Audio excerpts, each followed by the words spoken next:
àwọn àtàkàn bẹ́tara ayé dàrú wọn ò mọ̀ jù bẹ́ẹ̀ lọ ara yóò mọ̀ jù bẹ́ẹ̀ lọ alukuran ló já padà mọ́ fact ìpẹ́ báwọn ẹran bá wá ṣe ẹ̀ àwọn ọ̀rọ̀ kan bẹ bó ṣe dàrú ni ọba ṣe máa dàrú lọ ẹ jẹ́ cite example kan tó ní í ṣe pẹ̀lú ẹ̀sìn díẹ̀ àwọn kan gbà wípé anabi Isa ọmọ Maryam alayhi salam wọ́n gbà wípé wọ́n assassinate ẹ̀ wọ́n gbà pé wọ́n pa wọ́n sì gbà pé wọ́n kàn má gbélébùú ìntara ayé ń wí nìyẹn ọ̀dẹ̀ fẹ́ lè possible kan wí nǹkan míì àgbàtí Quran tó dé tó sọ fáwọn mùsùlùmí wípé Isa ọmọ Maryam ta ránṣẹ́ yẹn o wa ma qataluhu wọn pa Isa o wa ma sallabuhu wọn kàn má gbélébùú walakin shubbiha lahum ọlọ́lọ́rọ̀ Isa ọmọ Maryam àdàrú mọ́ wọn lọ́wọ́ ni o ajẹ́kọ̀ jọra wọn lójú wọn ẹ̀yin náà wá gbọ́ sọ́tò dàrú mọ́ yẹn lọ́wọ́ àbí òtó bẹ́ẹ̀ ìjọ tẹ́ fẹ́ assassinate anabi Isa alayhi salam wọ́n ti di kọ́ wà nulẹ̀ wọ́n wá lọ ka mọ́lé wọ́n ti wá dúró lẹ́nu ọ̀nà wọ́n wá yẹn nìkan wípé kọlọ bá wọn pe anabi Isa jáde ọlọ́run iṣẹ́ burú táàbí tẹ́rígbà bínú ọlọ́run náà kúmọ̀jà bá wọn débẹ̀ láíláí torí tára ayé bá fẹ́ ràn níṣẹ́ tó fi dẹni ìparun ó ṣe bí iṣẹ́ tó fẹ́ fọ́ tó ní ìtumọ̀ lọ́fẹ́ sí máa kíyèsí tára ayé bá ràn ọ́ tẹ́bá ní ẹ nígbà tá a ṣe meeting tán gbogbo wa wá conclude wípé ẹ̀yin ní kẹ́ wá lọ present ọ̀rọ̀ náà ọ̀rọ̀ tẹ́ni ọ lọ present tó tún wò dáadáa sórí ilé lọ́ọ́ bàbá àbí bínú ọlọ́run sẹ́rọ̀ orúkọ arákùnrin tí wọ́n rán lọ́jọ́ náà wọ́n ń pè ní Tatuyanus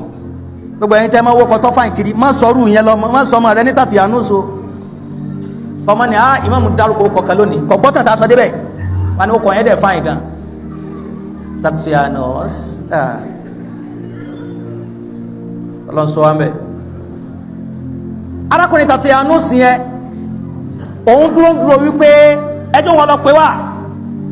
ọbẹ̀ tán níbi yìí sábọ́ta tó ń bá ti tábọ́ta gbogbo àwọn tẹ́dúró kankan tó máa kó dàbò kan máa kó kùmọ̀ bó kan fi pa ọwọ́ wọlé lọ ọlọ́ni ha ìṣẹ̀lẹ̀ yìí àwọn ọlọ́run a sì mọ ọmọ Ísírẹ́lì máa ṣe burú ọwọ́ wọn ọmọ Ísírẹ́lì ọlọ́run láì mọ ìyá nẹ́bí wálẹ̀ ti pa àìmọ ìyá nẹ́bí lẹ́ mú lẹ́rú àìmọ ìyá nẹ́bí lẹ́ ṣe níṣekúṣe wọ́n ti wá ká nẹ́bí ẹ̀rín sámálé kò síbi tí ó lọ ọlọ́ni bá rọrọ̀ fáàhù ọlọ́run ló ń mú Ìsá òun mú gun sánmà lọ ni bẹ́ẹ̀ yẹn ṣe máa mú nǹkan nílẹ̀ báyìí. Praise the Lord. Adúpẹ́ ní ọwọ́ ọlọ́run torí pé ó ṣe nítorí ìtànù rẹ̀ dúró láéláé nítorí pé kò fi wá sílẹ̀ bẹ́ẹ̀ ni kò kọ̀ wá nítorí tí ògo àtẹwà rẹ̀ ń pọ̀ sí lórí ayé wa àmín. Náà tí ẹ bá wọ̀rọ̀ tí bàbá yìí sọ wípé àwọn kan máa ń dàrú máwọn èèyàn lọ́wọ́ nínú àwọn tó dàrú òun náà ni ọ̀rọ̀ crucifixion gbogbo ẹ̀yin tí ẹ bá wò wá ẹ jẹ́ sọ pé Jesus is the only way ẹ̀dẹ̀ máa bá wa ṣí ẹ̀. Ẹ̀yin mùsùlùmí ló dàrú mọ́ lọ́wọ́ kò ń ṣe kìrìsìtẹ́nì pẹ̀lú àlàyé máa kọ́kọ́ mú látòrí ibi tẹ́ ti bẹ̀rẹ̀ ẹ lọ mú tafsir Ibn Abbas wá fún wa ṣé àwọn pé wọn kò ti rẹ́fẹ́rẹ́nsì yẹn báwọn ẹ jẹ́ kí mi kò tẹ̀ tafsir Ibn Abbas ni òun dẹ̀ lẹ́ ń wò lójú screen yẹn orúkọ tó dá Tatanos yẹn lẹ́ ń wò ní ojú screen yẹn. Now tí wọ́n sọ pé Tatanos yẹn òun ló lìdí wọn lọ tí wọ́n mú tí wọ́n lọ tí wọ́n á padà gbé àwòrán yẹn wọ̀ pé òun ni wọ́n wá lọ pa irọ́ ni kì í ṣe Tatanos ẹ jẹ́ kọ́kọ́ tú àṣírí Ibn Abbas níbẹ̀ yẹn náà.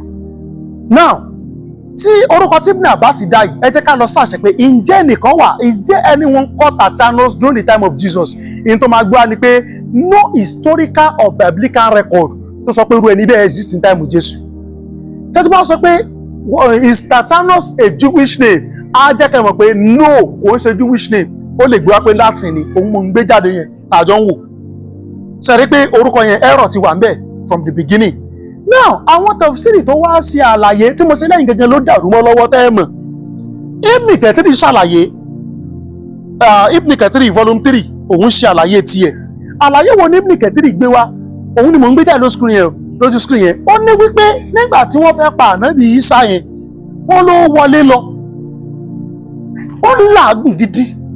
ó wá pe àwọn ọmọ ẹ̀yìn yẹn ìgbà tó pè wọ́n wá ó wá ń sọ fún wọn pé ẹnìkan wà nínú yín tó máa deny mi pé àwọn kan wà níbi tó máa deny mi bíi 12 times. Now ó wá ń sọ fún pé talent tó máa fi ara ẹ̀ kalẹ̀ fún mi kán pa kó wá pàdé mi ní paradise.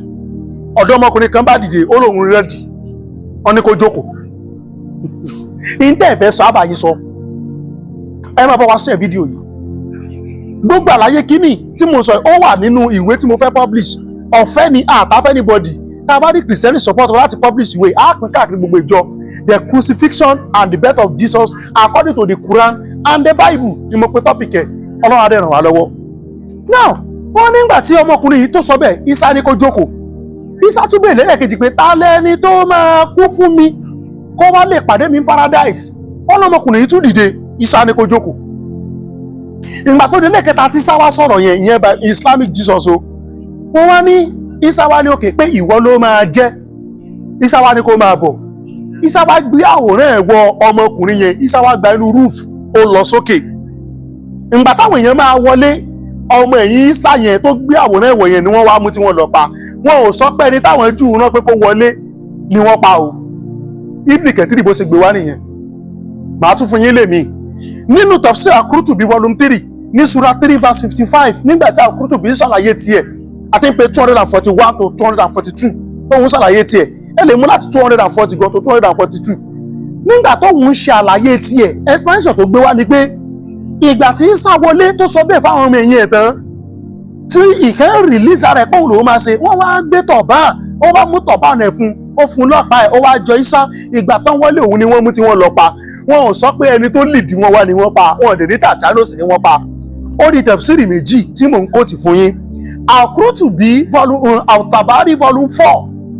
Al-Tabari volume 4 wọ́n gbé síbẹ̀ wípé màá kà yẹn ìyẹn wà lójú screen ẹ jẹ́ ká jọ kà á wọ́n gbé síbẹ̀ wípé nígbà tí Jésù jẹun tán pẹ̀lú àwọn ọmọ ẹ̀yìn tí wọ́n jọ jẹun tán Jésù wọ ẹsẹ̀ àwọn ọmọ ẹ̀yìn ẹ̀yin Kristẹni ẹ ti mọ̀ rántí ibi tó wà ní Bíbélì nígbà tó jẹun tán wọ́n ní Jésù wọ ẹsẹ̀ àwọn ọmọ ẹ̀yìn ìkan náà ọmọ ẹ̀yìn wọ́n sọ pé ò ní wọ ẹsẹ̀ mi wọ́n ní tí n bá fi lè wọ ẹsẹ̀ o pẹ̀lú àwọn tèmi o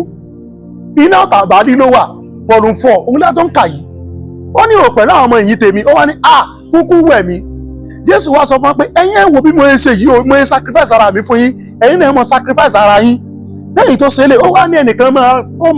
ó máa dà mí kí àkùkọ tó kọ ẹ ti mọ̀ pé Pétérù ni ó wà ní ọ̀tàbálí gbé àwọn mùsùlùmí ó wá sọ pé nínú ọ̀tàbálí ló ti wá ní ẹnìkan wá lọ ta Jésù ní 30 pieces of silver of gold ọgbọ̀n owó fàdákà tó ta Jésù ní Bíbélì yẹn wọ́n acknowledge pé lóòótọ́ ni wọ́n ta Jésù wọ́n wá ní wọ́n wọlé wọ́n wá mú Jésù lóòótọ́ ìyẹn sọ pé wọ́n nà wọ́n fìyà jẹ àmọ́ ńgbà tó wá débi tó ti máa kàn má gbélébù ló wá disappear láàrin wọn tí wọn ò fi rí mọ́. Islamic book sẹ́ni mo ṣe ń forí gbára wọn ta ló dàrú mọ́ lọ́wọ́ báyìí ẹ̀yin èèyàn mi ta ló dàrú mọ́ lọ́wọ́ ṣé kìí sáwọn.